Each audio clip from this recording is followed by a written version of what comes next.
အားလုံးပဲမင်္ဂလာပါရှင် Audio ပို့လိုက်ပြီးပိုင်း Imo ဆိုတဲ့ channel လေးကနေပြန်လည်ပြီးကြိုဆိုလိုက်ပါတယ်ဒီနေ့လေးမှာလည်းဆရာတော်တော်ဖြူတရားရှိတာမျှဝေထားတယ်ကိုရှာဖွေဖို့လည်းမမေ့ပါနဲ့ဆိုတဲ့ဆောင်းပါးလေးကိုဖတ်ပြပေးချင်ပါတယ်ရှင်ဆောင်းပါးလေးရဲ့အစမှာလူတွေကနေမင်းဘလို့လူမျိုးဖြစ်တဲ့နဲ့ဆိုပြီးမပြောခင်ကမင်းဘလို့လူဖြစ်ခဲ့တယ်ဆိုတာကိုရောမှတ်မိသေးရဲ့လားတဲ့ Can you remember who you were before the world told you who you should beကပြဆရာစာရေးဆရာချားဘူကိုစကီရဲ့စကားလို့ဖတ်ပူပါတယ်တဲ့အသက်အရွယ်ရလာလေးကိုယ့်ရဲ့ authentic self ဆိုတဲ့စကားလုံးကိုပို့ပြီးတော့သဘောကျလေးပါပဲကျွန်တော်က no လို့ပြောနိုင်ဖို့ခက်ခဲကြိုးစားရတဲ့သူပါကိုယ့်ရဲ့ခံစားချက်ကိုတစ်ဖက်လူနားလဲအောင်လို့နှုတ်ကနေစီကပတ်ကုံမရှင်းပြတတ်တဲ့သူဒါကြောင့်ပဲစာရေးသူတရားဖြစ်လာခဲ့တယ်ပြောရမလားတော့မသိပါဘူးတဲ့ကျွန်တော်မှလူများနဲ့မတူညီရဲ့ဇယိုက်တွေအများကြီးရှိပါတယ်ကျွန်တော်အနေနဲ့အိမ်တော်မပြူခြင်းမူသားသမီးလည်းမလိုခြင်းမူအခုချိန်အထိပေါ့နော်အသေးတွေကို explore လုပ်ရတာကိုမကြိုက်ဘူးကိုယ်စိတ်ထဲမရင်းနှီးရဲ့သစိမ်းတွေနဲ့လည်းမတွေ့ခြင်းမူလူရှုပ်တဲ့နေရာမှာလည်းမနေခြင်းမူပိုက်ဆံလည်းကြီးတက်မချမ်းသာခြင်းမူပိုအံ့ဩသွားမဲ့တခုကိုပြောပြရမယ်ဆိုရင်နာမည်လည်းမကြည့်ခြင်းမူလူသိလည်းမများခြင်းတော့ဘူးကိုဘွားကို spotlight out ထိုးတက်ထားရပြီးတော့လူများကအပေါ်ရင်အသည့်လေးတွေနဲ့ပဲပြောချင်ရပြောဆိုချင်ရဆို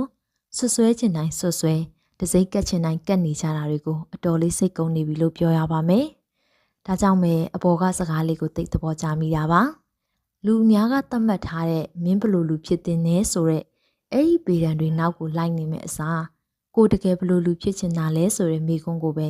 အမြဲတမ်းပြန်မေးကြည့်ဖို့လိုအပ်ပါတယ်။ဒါတွေကမွေကလေးကပါလာတဲ့အရာတော့မဟုတ်ဘူးလို့မြင်ပါတယ်။ကိုယ့်ရဲ့ဝါသနာတွေဘာဖြစ်ချင်လဲဆိုတာတွေ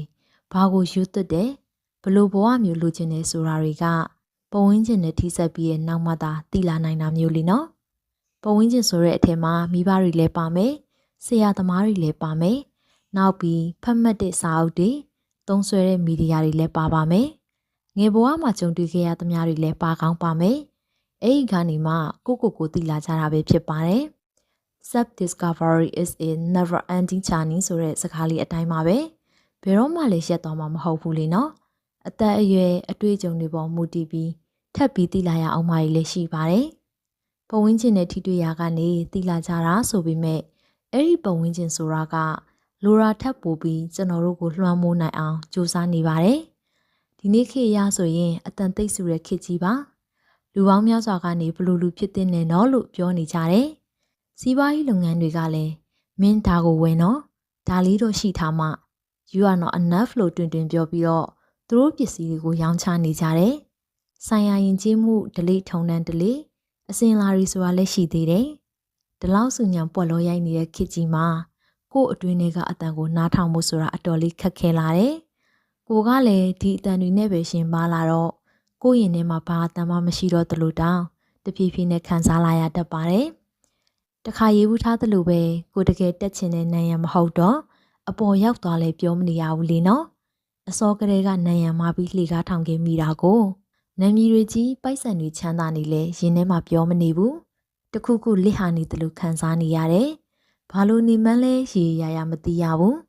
အများအတွက်ပေးဆက်ရမယ်ဦးစားပေးရမယ်ရှင်တန်ရမယ်ဆိုတဲ့သွန်သင်မှုတွေနဲ့ကြီးပြင်းလာတဲ့အခါမှာကိုတကယ်ဘာဖြစ်ချင်တယ်လို့မသိတော့ဘူး boundary တွေပျောက်လာတယ်သမီးကညာအခါမလင်းစီနဲ့ဆိုတဲ့တလေးကြောင့်ဒီလူနဲ့အစင်မပြေတာတီတီကြီးနဲ့လဲယူလိုက်ရတဲ့အမျိုးသမီးတွေတပုံကြီးပါအိမ်အောင်ပြည့်ရင်တိတ်ခါကြမှာဆိုလို့ကျိတ်မိတ်ပေါင်းတင်းနေရတဲ့သူတွေလည်းမြောင်များစွာရှိပါတယ်ယောက်ျားဆိုတာငွေရှာကောင်းရမယ်ဆိုတဲ့ဖိအားတွေကြောင့်ကိုမကြိုက်တဲ့အလုပ်မပျော်တဲ့ဘဝကိုဖျက်ဆီးနေရတဲ့အမျိုးသားတွေလည်းရှိပါလိမ့်မယ်မိဘကိုငဲရမယ်မိသားစုကိုကြည်ရမယ်သားသမီးတစ်ခုခုဖြစ်ရင်ငါကြောင့်ငါအပြစ်ဆိုပြီးကျိုးအထက်တုံနှောင်ခံထားရတဲ့သူတွေလည်းဒုနဲ့ဒီပါအတကြီးဖို့မဟုတ်ပေမဲ့အများကိုပဲဂယူဆိုင်ရင်အများရဲ့စကားကိုပဲနားထောင်ရင်အများရဲ့လိုအင်တွေကိုပဲဖြည့်ဆည်းရင်းနဲ့ကိုယ့်ရဲ့ authentic self ပျောက်လာတဲ့ဥပမာတွေပါအဲ့ဒီအတွက် S သုံးလုံးလိုအပ်ပါတယ် silence stillness solitude ဆိုတဲ့ S သုံးလုံးမှာတိတ်ဆိတ်ခြင်းငြိမ်သက်ခြင်းတူးရဲနေထိုင်ခြင်းနဲ့ခေတ်ကြီးကအယမ်းမြန်ဆန်ဆူညံရုပ်ဝတ္ထုတွေနောက်တစ်ကောက်ပါအောင်လိုက်နေကြရတဲ့အခါ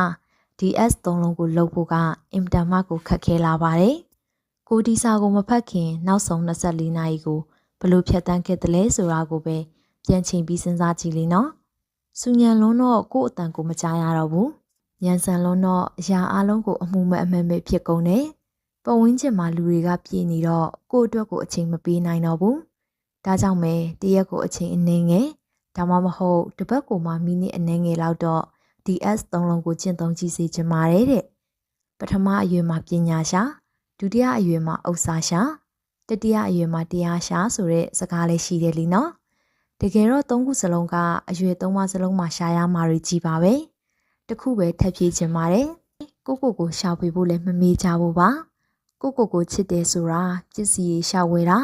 စားကျင်တာတွေရှောက်စားပစ်တာလောက်ကိုပြောတာမဟုတ်ပါဘူးတဲ့။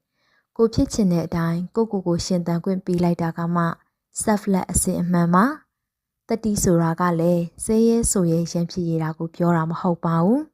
အများကသတ်မှတ်ထားတဲ့ဘောင်းနဲ့အမွင်ခဲ့ရင်လေအဲ့ဒီဘောင်းတွေကနေတွေ့ဖယ်ပြီးရှင်သန်ရေးတာဟာလည်းတတိပါပဲဆိုပြီးဆရာရဲ့ဆောင်းပါးလေးကိုဒီညလေးမှာပဲအဆုံးသတ်ထားပါတယ်ရှင်ဆရာရေးသားနေတဲ့အခုလိုစာပေလေးတွေကို update ဖတ်ရှုခြင်းနဲ့ဆိုရင်တော့ဆရာရဲ့ Facebook page ဖြစ်တဲ့ဒေါက်တာဖြူတီဟာဆိုတဲ့ page လေးမှာတွားရောက်ဖတ်ရှုလို့ရတယ်လို့ဆရာရေးသားထုတ်ဝေပြီးဖြစ်တဲ့စာအုပ်တွေကိုလည်းဝယ်ယူအားပေးဖတ်ရှုလို့ရပါတယ်ရှင်။ပြီးဆုံးတဲ့ဒီနားထောင်ပေးကြတဲ့တူတယောက်ချင်းစီတိုင်းကိုအများကြီးကျေးဇူးတင်ပါတယ်။နောက်ထပ်ဆောင်ပါလေးတွေဖတ်ပြနိုင်အောင်လည်းကြိုးစားပါအောင်ရှင်။